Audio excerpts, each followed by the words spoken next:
यह महोत्सव इस परम पावन श्री धाम वृंदावन में संपन्न हो रहा है। प्रतिवर्ष होता है। भगवान कृष्ण ने इस धरा पर अवतरण किया। वो आए, गोलोक से आए और उन्होंने अवतार लेकर के जीवों के कल्याणार्थ अनेक प्रकार की लीलाएं की।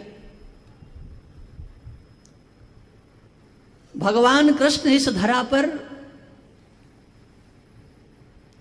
125 वर्ष तक रहे हैं। 125 वर्ष तक।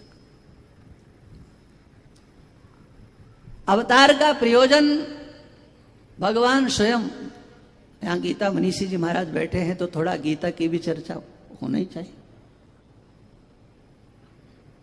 मैं क्यों अवतार लेता हूं तो भगवान स्वयं अर्जुन से कहते हैं यदा यदा हि धर्मस्य ग्लानिर्भवति भारत। मैं धर्म की स्थापना करने के लिए युग युग में अवतार लेता हूं। हर युग में अवतार लेता हूं। क्या करते हैं आप अवतार लेकर के? कैसे धर्म की स्थापना करते हैं? तो भगवान कहते हैं मैं साधु पुरुषों की रक्षा करता हूं और जो साधु नहीं है, दुराचारी हैं, उनका मैं विनाश करता हूं। यदा यदा हि धर्मस्य ग्लानिर्भवति भारत अभ्युत्थानम धर्मस्य तदात्मानं सृजाम्यहं परित्राणाय साधूनां विनाशाय च दुष्कृताम्। धर्म संस्थापनार्थाय संभवामि युगे युगे। मैं आता हूं, मेरे भगवान की ये घोषणा है। वह धर्म की स्थापना करने के लिए आते हैं। इस श्रीधाम वृंदावन में, गोकुल से श्रीधाम वृंदावन में आए। क्या उन लीलाओं में धर्म की स्थापना का कोई अंश कहीं है कि नहीं? आप देखें, यहां पर भागवत के अनेक मूर्धन्य महापुरुष विद्वान विद्यमान हैं। मेरा निवेदन है, फूल बिहारी दास जी महाराज ने जो बात कही है, मैं उसी बात को थोड़ा आगे बढ़ा करके कहना चाहता हूं। हो सकता है आप जिस भूमि पर बैठे हो उस भूमि से अलग ये बात हो। ये रसमयी भूमि है, रस में आप आकंठ डूबे होंगे।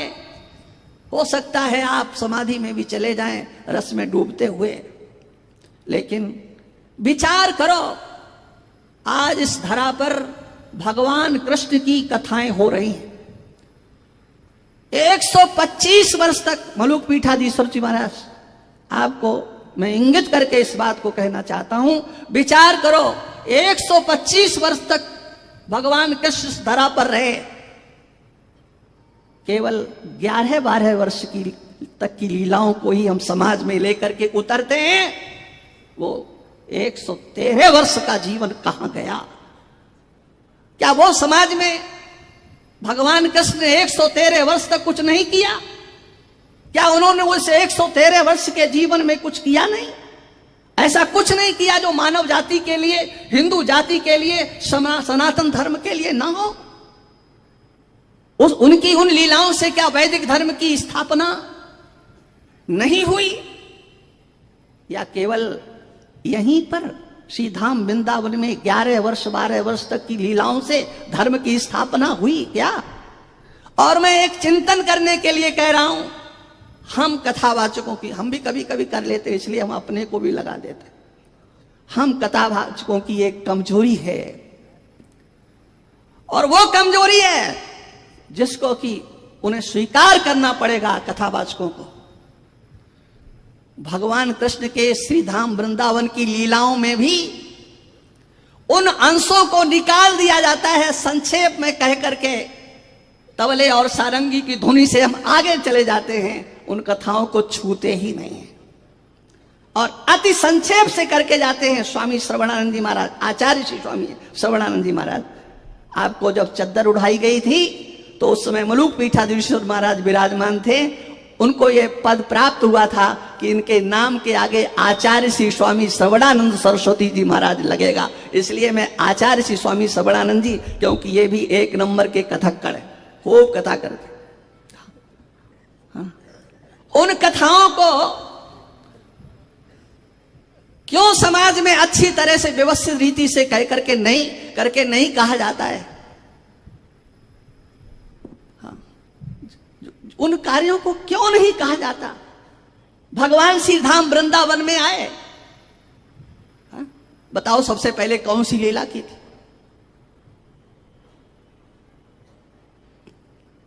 क्या लीलाएं थी? अरे बत्सासुर, बकासुर, अघासुर, ये मारे थे कि नहीं? ये कहीं और थे क्या? ये गोकुल की लीला में नहीं है, ये वृंदावन की लीला में है जी। लेकिन वो कथा एकदम चुटकी में भगवान ने मारा नहीं। हमारे भगवान तो हाँ रसमय है, रस स्वरूप हैं इसी धरा पर।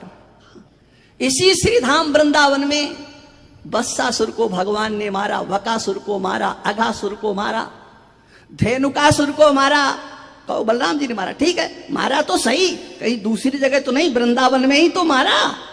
अरे प्रलंबासुर को मारा तो कहां मारा? वृंदावन में मारा। शंखचूर्ण को मारा तो कहां मारा? केसी को मारा तो कहां मारा? व्योमासुर को मारा तो कहां मारा? क्यों भाई? ये लीलाएं क्यों नहीं अच्छी तरह से? हम अपने समाज को कहां ले जाना चाहते हैं जी?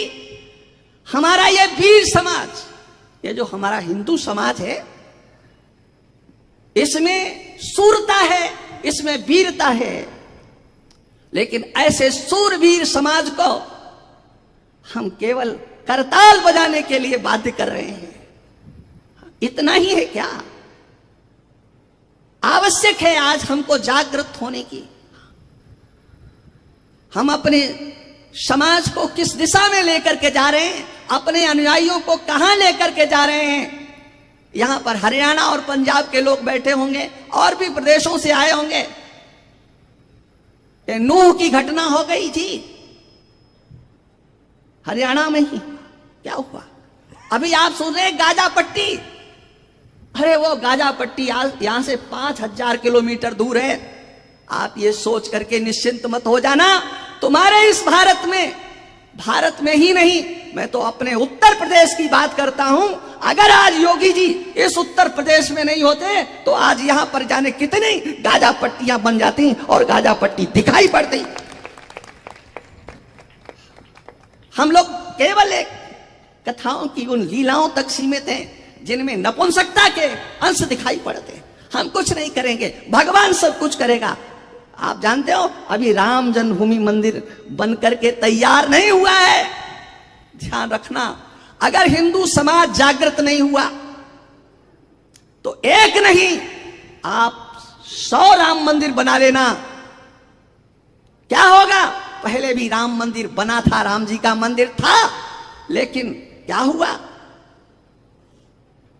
500 वर्ष से आंदोलन चल रहा था, किंतु आज वो सुअवसर आया है कि हम रामलला को वहां पर विराजमान करेंगे।